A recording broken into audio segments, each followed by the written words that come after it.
Class हम start करें। देखिए हिंदी एक सब्जेक्ट है जो कि चाहे आप कोई भी एग्जाम दे रहे हो, चाहे आप व्यापम दे रहे हो, पीएससी दे रहे हो या कुछ भी, है ना, उसमें हिंदी से क्वेश्चन तो बनता ही बनता है। तो इस कारण से आज से हम हमारा हिंदी का क्लास भी स्टार्ट कर रहे हैं। उसमें जितने भी जरूरी चीजें हैं जो कि आपके एग्जाम में पूछे जाते हैं, फिर वो चाहे छोटी से छोटी चीज हो या बड़ा से बड़ा वाक्य, उसको मैं इस वीडियो में आपको कवर करवाऊंगी, ठीक है। और वो भी ट्रिकी, एक ट्रिक के माध्यम से आपको समझाने का कोशिश किया जाएगा ताकि बहुत ही ईजी वे में आप उन चीजों को समझ सकें। तो हमारा क्लास आज का स्टार्ट करते हैं बिना टाइम वेस्ट कीजिए। देखिए सबसे पहला पॉइंट, जब आप हिंदी स्टार्ट कर रहे हो तो संज्ञा सर्वनाम कॉमन सी चीजें हैं जो अपन शुरू से ही पढ़ते आ रहे हैं, है ना, तो उसके बारे में आज अपन पढ़ने वाले हैं। तो देखिए चेंजेस क्या है। सबसे पहले संज्ञा किसे कहते हैं आपको पता है, किसे कहा जाता है संज्ञा? तो किसी वस्तु, स्थान, प्राणी, अवस्था, गुण के नाम का जहां पर बोध हो उसको संज्ञा कहा जाता है। ये सबको पता है क्योंकि बचपन से हम पढ़ रहे हैं, है ना। जो नहीं पता है वो क्या चीज है, तो देखिए संज्ञा कितने प्रकार का होता है, तो बचपन में हमने क्या पढ़ा है, संज्ञा जो है कुल 5 प्रकार के होते हैं, ये पढ़ा हमने। लेकिन यहाँ पर आपको चेंजेस करना है, वो ये है कि संज्ञा 3 प्रकार का होता है। अगर क्वेश्चन में आया कि संज्ञा मूल रूप से कितने प्रकार के होते हैं, तो आपको माइंड में रखना है कि संज्ञा मूल रूप से 3 प्रकार का होता है। वो कौन कौन सा? तो पहला व्यक्तिवाचक, दूसरा जातिवाचक और तीसरा होता है भाववाचक। उसके बाद 2 हमने और पढ़ रखा है बचपन से, वो 2 कौन कौन सा है? तो एक होता है समुदायवाचक और एक होता है द्रव्यवाचक। तो इन दोनों को अन्य में याद करना है। अगर पूछा गया कि कुल संज्ञा कितने प्रकार के होते हैं, तो वहां पर आप बताएंगे कि संज्ञा कुल 5 प्रकार का होता है। लेकिन अगर पूछा गया कि संज्ञा मूल रूप से कितने प्रकार के होते हैं या फिर संज्ञा व्युत्पत्ति के आधार पर कितने प्रकार के होते हैं, तो आप वहां पर क्या लिखना है कि संज्ञा व्युत्पत्ति के आधार पर 3 प्रकार के होते हैं। व्युत्पत्ति मीन्स क्या होता है? व्युत्पत्ति मीन्स होता है उत्पत्ति के समय, जब संज्ञा की उत्पत्ति हुई उस टाइम पर वो सिर्फ 3 प्रकार का था। ये जो 2 है ना वो बाद में जोड़े गए, तो ये याद रहेगा आपको। तो संज्ञा कितने प्रकार के होते हैं? तो संज्ञा 3 प्रकार के होते हैं। कौन कौन से?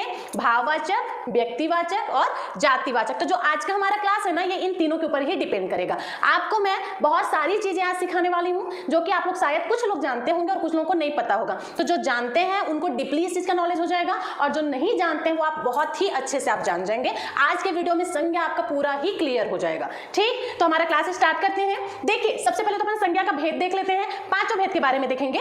व्यक्तिवाचक संज्ञा, व्यक्तिवाचक मतलब नाम से ही क्लियर है, व्यक्ति के नाम का बोध हो, उसे क्या कहेंगे? व्यक्तिवाचक संज्ञा कहेंगे। नॉर्मल वे में अपन यही जानते हैं इसके बारे में। लेकिन देखिए आज मैं यहाँ पर आपको समझाऊंगी व्यक्तिवाचक मतलब क्या। याद रखना है आपको, जैसे कि किसी भी व्यक्ति का नाम है ना, घूम फिर कर आप एक ही जगह में जाकर अटक गए तो वहां पर व्यक्तिवाचक संज्ञा होता है, ठीक। और घूमने फिरने के बाद भी आपको उस चीज की क्लियरिटी नहीं पता है तो वहां पर जातिवाचक संज्ञा होती है। नहीं समझ आया? एग्जांपल से समझाऊंगी, बहुत ही अच्छे से समझ जाएंगे। जैसे कि मान लो मैंने कहा एवरेस्ट, ठीक है, तो आपको यहाँ पर कौन सा संज्ञा दिख रहा है एवरेस्ट में? आपने एवरेस्ट के बारे में सुना है। जैसे ही आप एवरेस्ट शब्द देखेंगे आपके माइंड में क्या आएगा? हाँ एवरेस्ट बोल रहे हैं, मतलब उस माउंट एवरेस्ट की बात हो रही है। सिर्फ एक नाम आपने सुना है ना, तो आप वहां पर क्लियर हो जाएंगे। घूम फिर कर आपका जो ध्यान है वो माउंट एवरेस्ट के पास चला जाएगा। तो यहाँ पर क्या होगा? यहाँ पर हो जाएगा व्यक्तिवाचक संज्ञा।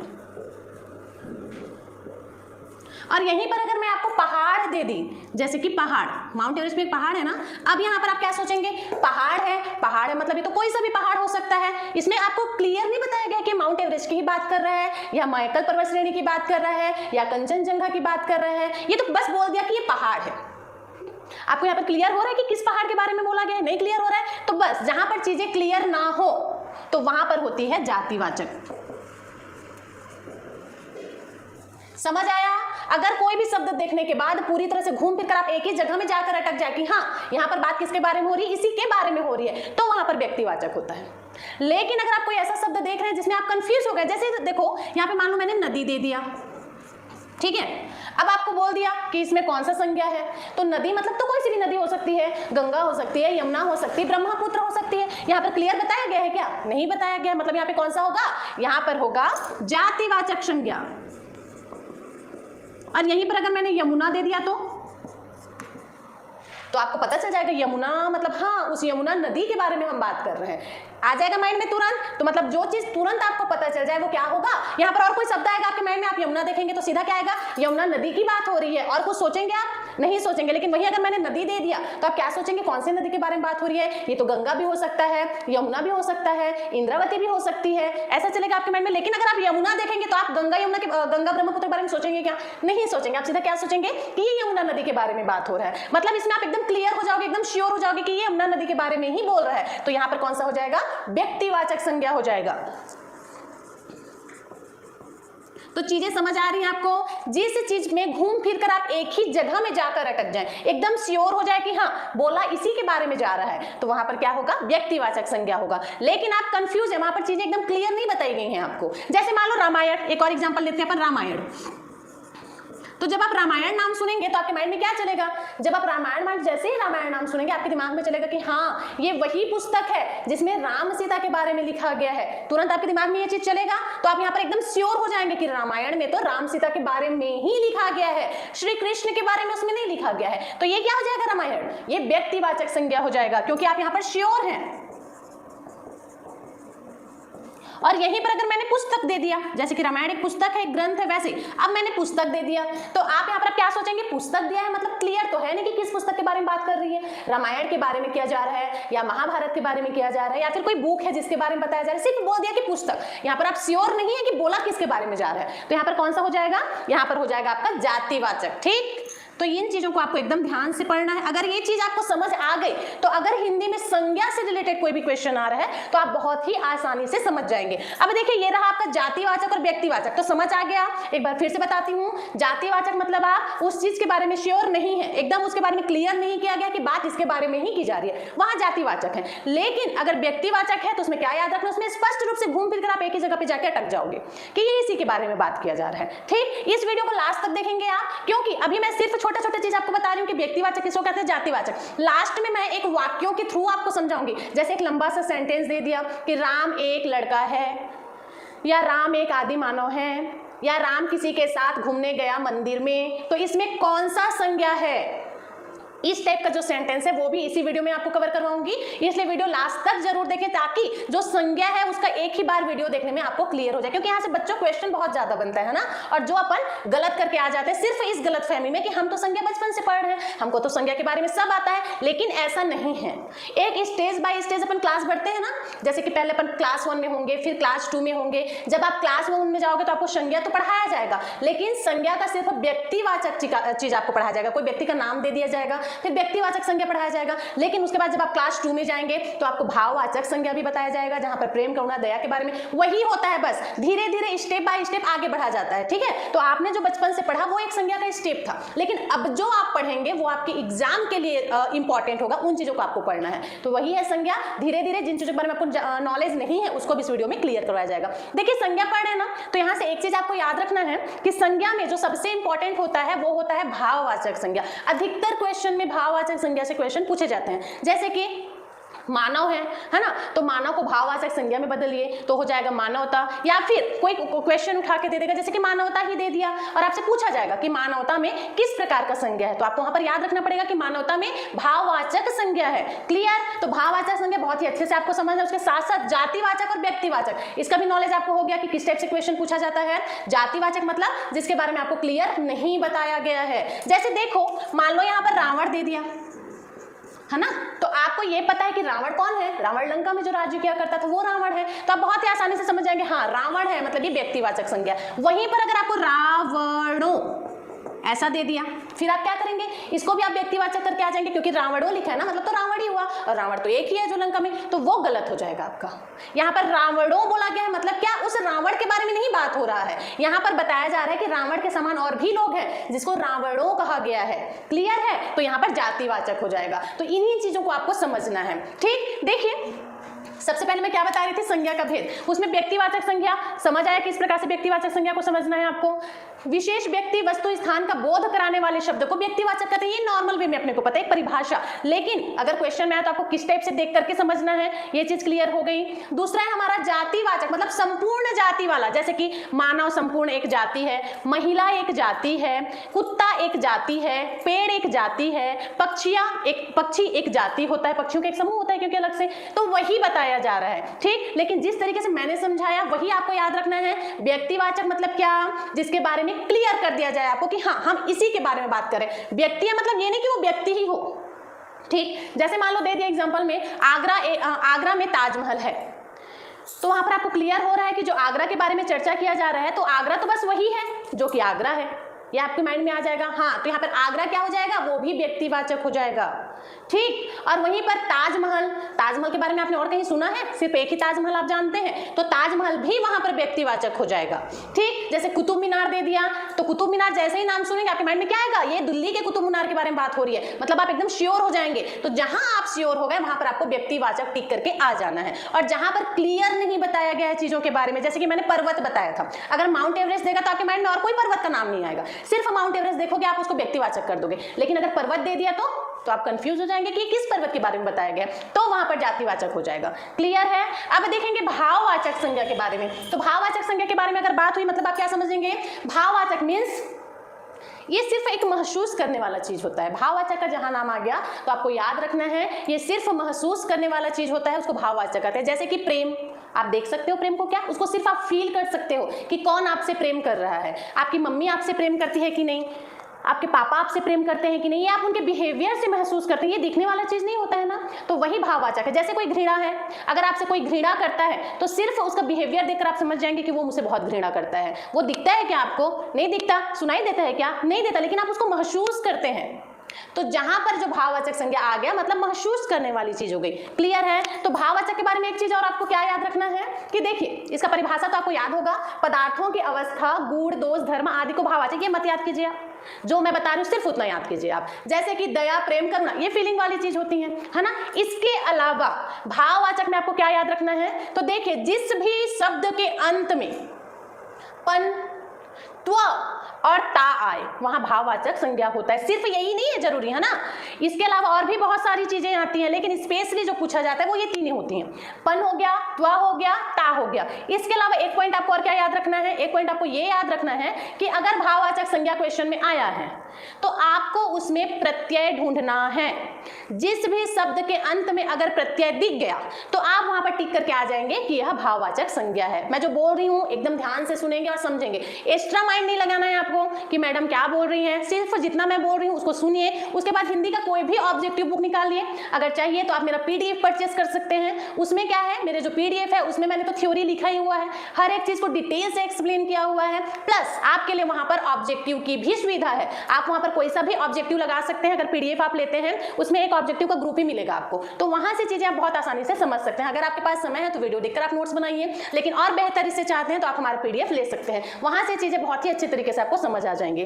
देखिए कहां थे अपन? भाववाचक संज्ञा। तो शब्द के अंत में अगर पन, त्वा या ताय, सिर्फ इतना ही नहीं आता है ना, इसके अलावा और भी बहुत सारे शब्द आते हैं, लेकिन अधिकतर जो पूछा जाता है वो मैं बता रही हूं। जैसे कि इसके अलावा ई आता है, अच्छाई, वो भी भाववाचक संज्ञा है, बुराई वो भी है, कर्मठता, ता गया वो भी है, लेकिन अधिकतम जो पूछा जाता है वो पन, त्वा और ता से। तो अगर किसी भी वाक्य के अंत में आपको पन दिख गया, त्वा दिख गया, ता दिख गया, प्रत्यय, तो आप वहां पर बेझिझक भाववाचक संज्ञा टिक करके आ सकते हैं। तो अगर भाववाचक के बारे में आपको याद क्या रखना है, तो भाववाचक संज्ञा में आपको सिर्फ ये याद रखना है कि आपको उसमें प्रत्यय ढूंढना है। अगर किसी भी शब्द में आपको दिख गया कि हाँ यहाँ पर प्रत्यय लगा हुआ है, तो बिल्कुल आप एकदम बेफिक्र हो कि वहां पर भाववाचक संज्ञा टिक करके आ जाएंगे। क्लियर? एग्जांपल्स देखते हैं कुछ। देखिए यहाँ पर क्या बोला जा रहा है, जातिवाचक से भाववाचक संज्ञा बनाना। ऐसा क्वेश्चन में नहीं आता है, क्वेश्चन आएगा सिर्फ आपको ढूंढना है कि यहाँ पर कौन सा संज्ञा है, और संज्ञा है भी या नहीं है। ठीक, लेकिन आपको समझाने के लिए मेरे को ये पैरा बनाना जरूरी था। इस कॉलम के थ्रू आप बहुत ही अच्छे से चीजें समझ जाएंगे। जैसे पहला ही पॉइंट क्या बोल रहा है, जातिवाचक से भाववाचक संज्ञा बनाना है आपको। तो पहला पॉइंट में है आदमी। आदमी में आपको प्रत्यय दिख रहा है क्या कहीं पे? आदमी, ये अपने आप में एक कंप्लीट सेंटेंस है, इसमें कहीं पे प्रत्यय लगा हुआ दिख रहा है?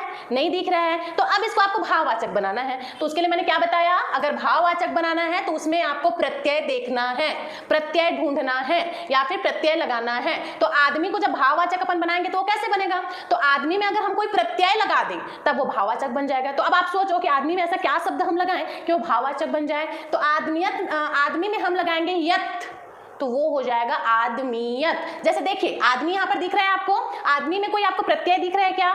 नहीं दिख रहा है। लेकिन वहीं पर अगर हम आदमीयत को देखें तो उसमें यत प्रत्यय अपने को दिख रहा है, मतलब आप एकदम आराम से टिक कर देंगे कि हाँ आदमी नहीं है भाववाचक, आदमीयत भाववाचक है। ऐसा कैसे पता चलेगा? क्योंकि उसमें प्रत्यय लगा हुआ है। क्लियर है? दूसरा जैसे कि देखो एक साइड इंसान है, एक साइड इंसानियत है, तो अब इंसान वाला आप कॉलम देखेंगे, इंसान में प्रत्यय दिख रहा है आपको कहीं पे लगा हुआ?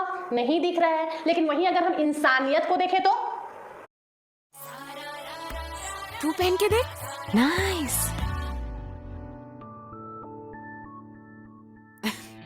तेरे मॉइस्चराइजर ने जल्दी छुट्टी मार ली। पहले ये लगा। Vaseline body lotion. इसका ग्लिसरीन युक्त फॉर्मूला आपकी त्वचा को नमी दे और रखे कोमल मुलायम सारा दिन। वैसलीन। तो वहीं अगर हम इंसानियत को देखेंगे तो हमको उसमें प्रत्यय लगा हुआ दिख रहा है ना, तो बस प्रत्यय दिख गया मतलब वो भाववाचक बन गया। नेक्स्ट है हमारा पशु। पशु में कोई प्रत्यय दिख रहा है? नहीं दिख रहा है। लेकिन वहीं अगर हम पशुता को देखें तो प्रत्यय दिख रहा है ना, तो प्रत्यय दिख गया मतलब वो क्या बन गया? भाववाचक संज्ञा बन गया। वैसे ही मित्र, मित्र में प्रत्यय दिख रहा है कहीं पे, और उसी को अगर हम मित्रता बोल दे तो उसमें ता प्रत्यय दिखा तो वो क्या हो जाएगा? भाववाचक बन जाएगा। तो इस टाइप से आपको चीजों को देख के समझना है। अगर भाववाचक पढ़े हो तो एक चीज अपने माइंड में बहुत ही अच्छे से सेट कर लें कि भाववाचक में सिर्फ आपको प्रत्यय ढूंढना है। जहां पर आपको प्रत्यय दिख गया वो भाववाचक है। क्लियर है? अगर बनाना भी आ गया तो ये समझ लीजिए कि अगर भाववाचक बनाना है मतलब उसमें प्रत्यय लगाना है, तब हमारा भाववाचक बन जाएगा। वैसे ही दूसरा बोल रहा है सर्वनाम से भाववाचक बनाना। सर्वनाम क्या होता है ये सबको पता है, तो उससे आपको भाववाचक बनाना है। जैसे कि देखो अपना, ये सर्वनाम है ना, इसमें किसी का नाम ऐड नहीं है, मतलब नाम के स्थान पर किसी का कोई अलग शब्द यूज करना वो सर्वनाम कहलाता है। जैसे राम ने मिठाई खाई, तो यहाँ पे राम संज्ञा हो गया। और अभी मैंने क्या बताया, सर्वनाम किसे कहेंगे? संज्ञा के स्थान पर यूज होने वाले शब्द को अपन सर्वनाम कहते हैं। तो यहाँ पर राम ने मिठाई खाई में राम संज्ञा है, लेकिन दूसरा सेंटेंस में मैंने क्या बोला? उसने मिठाई खाई, तो इसमें सर्वनाम कौन हो जाएगा? राम के स्थान पर उसने शब्द यूज हो रहा है, मतलब सर्वनाम उसने हो जाएगा। ठीक, तो यही अपने को देखना है। अपने को सर्वनाम से अब क्या बनाना है? भाववाचक। और मैम ने क्या बोला आपको अभी? भाववाचक बनाने के लिए सिर्फ प्रत्यय देखना है आपको। जैसे अपना है, तो अपना में कोई प्रत्यय दिख रहा है आपको? अप कोई शब्द होता है क्या? अपना शब्द होता है, तो अपना अपने आप में एक कंप्लीट सेंटेंस है, उसमें कोई प्रत्यय नहीं लगा हुआ है ना। तो अब अपना तो नहीं है भाववाचक, वहीं पर आपके बगल में दिया होगा वहां पर अपनापन, तो अपनापन में प्रत्यय दिख रहा है आपको, वहां पे पन लगा हुआ है, तो वो क्या हो जाएगा? भाववाचक। वैसे ही है पराया। पराया में कोई प्रत्यय दिख रहा है, और वहीं अगर परायापन देखें तो परायापन में तो पन प्रत्यय लगा हुआ है, और प्रत्यय लगा है मतलब वो भाववाचक है। सर्व, सर्व में कोई प्रत्यय दिख रहा है क्या? लेकिन अगर हम उसको सर्वस्व कर दिए तो स्व प्रत्यय तो अपने को दिख रहा है, मतलब ये क्या है? ये भाववाचक संज्ञा है। उसके अलावा मम, मम में कोई प्रत्यय दिख रहा है? माँ तो सिर्फ एक शब्द हो जाएगा ना अगर आप दूसरे माँ को प्रत्यय बोलेंगे तो, मतलब मम एक कंप्लीट सेंटेंस है। अब उसको भाववाचक बनाना है तो मम में क्या लगा देंगे अपन? त्व, तो क्या हो जाएगा? ममत्व, मतलब ममत्व एक भाववाचक संज्ञा है। तो समझ आया कि किस टाइप से अपन सर्वनाम से भाववाचक संज्ञा बना सकते हैं। नेक्स्ट देखेंगे क्रिया से। अच्छा, पहले विशेषण से देखते हैं ना। विशेषण से आपको भाववाचक संज्ञा बनाना है। अब विशेषण किसे कहा जाता है? विशेषण किसे कहा जाता है? मतलब जो विशेषता बताता है उसको विशेषण कहा जाता है। और यहीं से एक और शब्द आता है विशेष्य। तो विशेष्य किसे कहेंगे? तो जिसकी विशेषता बताई जा रही हो उसको विशेष्य कहा जाता है। विशेषण जिसकी विशेषता, विशेषण किसे कहेंगे? विशेषता बताने वाले शब्द को अपन विशेषण कहेंगे। लेकिन विशेष्य किसे कहेंगे? तो जिसकी विशेषता बताई जा रही है उसको अपन विशेष्य कहेंगे। तो अभी यहाँ पर जो अपने को जानना है वो है विशेषण से आपको भाववाचक शब्द पहचानना है या फिर बनाना है बोल सकते हैं। तो भाववाचक में सबसे पहला और आखिरी रूल्स, आपको उसमें प्रत्यय ढूंढना है। जहां पर प्रत्यय दिखा मतलब वो भाववाचक है। देखिए विशेषण में सबसे पहले तो मीठा दिया गया है, ठीक है। मतलब विशेषण क्या है? संज्ञा और सर्वनाम दोनों ही विशेषण है। वो नाम भी हो सकता है और नाम की जगह यूज किया हुआ शब्द भी हो सकता है। वह, उसने, उसका, ये भी हो सकता है, या फिर राम, मोहन, सोमन, रीता, सुमन, कुछ भी नाम भी हो सकता है ना, उसको विशेषण कहते हैं। अब आपको विशेषण में भाववाचक संज्ञा बनाना है। कैसे देखेंगे? सबसे पहले तो मीठा विशेषण है ना। वह मिठाई बहुत मीठी थी, तो मीठी है, एक विशेषता बताया जा रहा है उसका कि वो मीठा था। अब उसको आपको भाववाचक बनाना है तो मतलब क्या करना है? प्रत्यय लगाना है। तो मीठा में आप ऐसा क्या प्रत्यय लगाएंगे जिससे कि वो भाववाचक बन जाए? तो मीठा में आप स लगा सकते हो, क्या हो जाएगा? मिठास हो जाएगा। और मिठास में मतलब प्रत्यय लग गया तो क्या हो गया? भाववाचक संज्ञा हो गया। वैसे ही मधुर, मधुर होना ये भी एक विशेषता है। अब उसको आपको क्या बनाना है? भाववाचक। तो क्या हो जाएगा? मधुरता। वैसे ही निर्बल, तो निर्बल का हो जाएगा निर्बलता, प्रत्यय दिखा भाववाचक। निर्बल, वो बहुत निर्बल है, तो वहां पर उसकी विशेषता बता रहे हैं अपन कि वो बहुत ही निर्बल है, विशेषता बता रहे हैं ना, तो वही है। नेक्स्ट है हरा, वह बहुत हरा है, वहां बहुत हरा भरा है। तो ये विशेषता है। ठीक, किसकी विशेषता है? वहां की विशेषता है। मैंने क्या कहा? वहां बहुत हरा भरा है, तो इसमें हरा भरा क्या हो जाएगा? विशेषता हो जाएगा। लेकिन वहां बहुत हरा भरा है, तो इसमें जो वहां मैं बोल रही हूँ वो क्या हो जाएगा? वो उसका विशेष्य हो जाएगा। अब इस हरा भरा का आपको भाववाचक बनाना है, तो इसका कैसे बनाएंगे? तो हरा का भाववाचक बनाने के लिए या तो आप उसको हरियाली लिख सकते हो या फिर हरापन लिख सकते हो, क्योंकि हरियाली क्या है? एक भाववाचक संज्ञा है।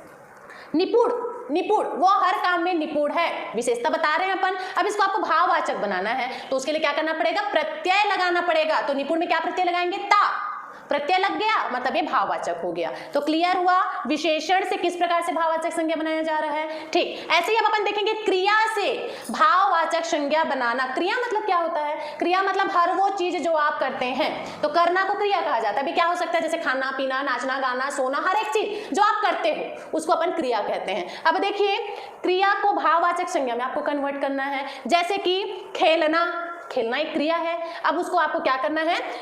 भाववाचक संज्ञा में परिवर्तित करना है, तो हो जाएगा खेल हो जाएगा। जैसे फिर से देखते हैं, जैसे कि खेल एक क्रिया है, ठीक, अब उसको आपको भाववाचक बनाना है, तो खेलना। ठीक, लिखना, वैसे लेना देना, इसका क्या हो जाएगा? लेन देन। पढ़ना, तो पढ़ाई, ई प्रत्यय लग गया ना। फिर कमाना, तो कमाई, ई प्रत्यय यहां भी लग गया। और कमाना भी क्या है? एक क्रिया है। अब उसको आप भाववाचक बना रहे हो, तो उसमें क्या लग गया? कमाई। क्लियर है? तो किस प्रकार से अपन क्रिया से भाववाचक संज्ञा बना रहे हैं, समझ आ रहा है आपको चीज? ठीक, नेक्स्ट देखिए, यहाँ पे वही चीज है जो मैं आपको बता चुकी हूँ। अगर क्वेश्चन आ गया कि व्युत्पत्ति के आधार पर संज्ञा कितने प्रकार की होती है, तो आपको बताना है व्युत्पत्ति के आधार पर संज्ञा 3 प्रकार की होती है। अगर पूछा गया कि संज्ञा कुल कितने प्रकार की होती है, तो संज्ञा कुल 5 प्रकार की होती है। लेकिन बाकी 2 से क्वेश्चन नहीं आते हैं, वो आता था तब जब अपन बचपन में पढ़ते थे, 10 तक 12 तक बोल सकते हैं। अभी दोनों के बारे में ज्यादा नहीं क्वेश्चन पूछा जाता है, अभी तक तो उनसे क्वेश्चन नहीं बना है। तो आपको जिससे क्वेश्चन बना उसके बारे में अच्छे से समझना है, क्योंकि अब आपके पास ऐसा नहीं आएगा कि आप संज्ञा की परिभाषा लिखिए या जातिवाचक संज्ञा की परिभाषा लिखिए। आपको सिर्फ सामने क्वेश्चन दे दिया जाएगा और आपसे पूछ दिया जाएगा कि बताइए इसमें व्यक्तिवाचक संज्ञा कहाँ है, या फिर इसमें कौन सा संज्ञा आपको दिख रहा है। और मैक्सिमम जो क्वेश्चन आता है वो व्यक्तिवाचक, जातिवाचक और भाववाचक को लेकर ही आता है। तो भाववाचक के बारे में एक चीज आपको अच्छे से याद हो गया, अगर भाववाचक आ गया मतलब आपको प्रत्यय ढूंढना है। अगर प्रत्यय दिख गया किसी शब्द में तो क्या हो जाएगा आपका? वो हो जाएगा भाववाचक। तो व्यक्तिवाचक, जातिवाचक, भाववाचक तीनों समझ आ गया आपको? ठीक, अब अपने को देखना है वाक्य जो कि क्वेश्चन में पूछे ही जाते हैं, बहुत बार पूछा गया है ना। और ऐसे ही क्वेश्चन आपको पीएससी के एग्जाम में या फिर कोई भी आप एग्जाम दे रहे हो जिसमें हिंदी आपके सिलेबस में है, तो क्वेश्चन आएगा तो ऐसे ही क्वेश्चन आएगा। अब थोड़ा सा वाक्य के बारे में अपन देखते हैं कि किस प्रकार से वाक्य, जैसे देखो पहला ही पॉइंट है, रामायण में श्री राम जी की कहानी है। क्या बोला जा रहा है? पहला, रामायण में श्री राम जी की कहानी है। तो यहाँ पर आपको कौन सा संज्ञा दिख रहा है? तो देखिए रामायण, अब रामायण आप नाम सुनोगे तो तुरंत आपके माइंड में क्या आएगा? रामायण ये वही पुस्तक है जिसमें राम सीता की कहानी, मतलब एग्जैक्ट चीज आपको पता चल गया, आप एकदम श्योर है कि हाँ रामायण में सिर्फ राम और सीता की कहानी है, तो ये व्यक्तिवाचक हो जाएगा। रामायण क्या हो जाएगा? ये हो जाएगा आपका व्यक्तिवाचक। श्री राम, श्री राम और भी है क्या? श्री राम सिर्फ एक ही है जिसके बारे में हम सब जानते हैं, है ना। तो श्री राम भी व्यक्तिवाचक हो जाएगा। क्लियर हुआ? इस टाइप से क्वेश्चन आता है, एक एक पॉइंट आएगा जिसमें से आपको बताना है, आपके सामने वाक्य रख दिया जाएगा और बोला जाएगा कि इसमें से व्यक्तिवाचक शब्द को पहचान कर बताइए। दूसरा क्या बोल रहे हैं? देखो, लंका का राजा रावण था। लंका का राजा रावण था, रावण की बात हो रही है और साथ में ये भी क्लियर किया गया है कि लंका का राजा रावण था। तो ये सुनने के बाद आपके माइंड में सीधा क्या आएगा कि हाँ ये वही लंका है जहां रावण राज्य किया करता था। इसमें इस शब्द को पढ़ने बाद आपको कोई और ध्यान आएगा क्या कि अयोध्या का राजा रावण था? ऐसा कुछ आएगा? नहीं आएगा। सबको पता है लंका का राजा रावण था, मतलब आप यहाँ पर एकदम श्योर हो चुके हैं कि उसी रावण के बारे में बात हो रही है। तो जहां श्योर हो गए वहां क्या हो जाएगा? व्यक्तिवाचक संज्ञा हो जाएगा। क्लियर? नेक्स्ट पॉइंट क्या बोल रहे? देखो, देश में रावण की कमी नहीं है। सेंटेंस अच्छे से समझेंगे, क्या बोला जा रहा है? देश में रावणों की कमी नहीं है। अब इस सेंटेंस को पढ़ने के बाद भी आपके माइंड में ये आ रहा है क्या कि लंका के रावण के बारे में बात हो रही है? कोई सिर्फ जल्दबाजी में रावण देखकर ही कर देगा कि हाँ ये व्यक्तिवाचक है, लेकिन सेंटेंस पढ़ना है आपको। क्या बोल रहा है? देश में रावणों की कमी नहीं है। यहाँ पर कहीं से भी आपको लग रहा है कि उस लंका के रावण के बारे में बात हो रही है? नहीं, यहाँ पे क्या बोल रहा है कि देश में रावणों की कमी नहीं है, मतलब ये रावण कोई भी हो सकता है, कोई भी व्यक्ति जो बुरा कर्म करे उसको रावण से यहाँ पे इंडिकेट किया गया, मतलब ये कोई भी हो सकता है। आप क्लियर नहीं कि किसको रावण की उपाधि दी जा रही है, तो यहाँ पर कौन सा हो जाएगा, यहाँ पर जातिवाचक हो जाएगा। इसको व्यक्तिवाचक नहीं करेंगे आप, ये जातिवाचक हो जाएगा, क्योंकि यहाँ पर आप श्योर नहीं हो ना कि ये वही रावण है जो लंका में राज्य किया करता था। यहाँ पर तो किसी को भी रावण बोल दिया, रावणों बोला गया है, और रावणों मतलब ये बहुवचन हो गया, और रावण तो सिर्फ एक था। क्लियर है। नेक्स्ट क्या बोल रहे हैं, देखिए, कुतुब मीनार दिल्ली में है। ये सेंटेंस पढ़ते ही आपके माइंड में क्या आया, कुतुब मीनार के बारे में बात हो रही है, वही कुतुब मीनार जो कि दिल्ली में स्थित है। एकदम श्योर हो गए आप। तो यहाँ पर कुतुब मीनार क्या हो गया, व्यक्तिवाचक संज्ञा हो गया, और दिल्ली भी, क्योंकि कुतुब मीनार दिल्ली में है तो यहाँ पर दूसरा दिल्ली भी नहीं हो सकता, क्योंकि उसी दिल्ली के बारे में बात हो रही है जहां पर कुतुब मीनार स्थित है।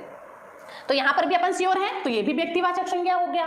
ठीक, नेक्स्ट क्या बोल रहे हैं, देखिए, घर घर में सीता रहती है। तो अब बताइए इसमें आपको क्या समझ आ रहा है, घर घर में सीता रहती है, क्या उसी सीता की बात हो रही है जो कि अयोध्या की रानी थी, श्री राम की पत्नी थी, उसी सीता के बारे में बोल रहे हैं क्या?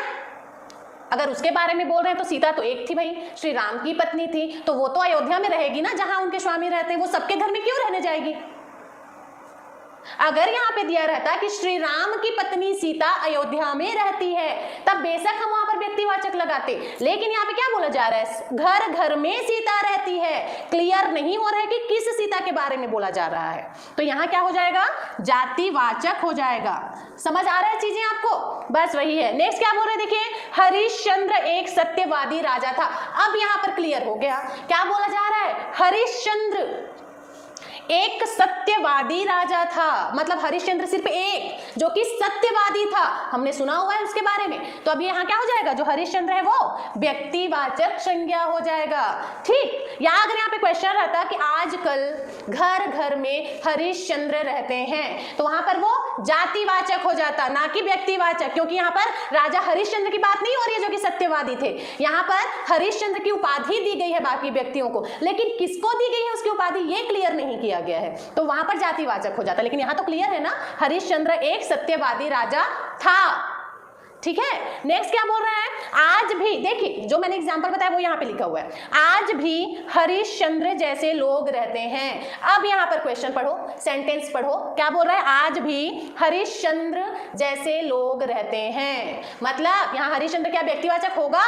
नहीं होगा, क्योंकि आज भी लोगों को हरिश्चंद्र की उपाधि दी गई है। वो हरिश्चंद्र नहीं था जो कि उस टाइम तो था, लेकिन फिर से पुनर्जन्म लेकर के इस जन्म में आ गए, नहीं, आज भी जो लोग हैं उनको हरिश्चंद्र की उपाधि दी गई है। मतलब यहां पर का हरिश्चंद्र क्या हो जाएगा, जातिवाचक संज्ञा हो जाएगा।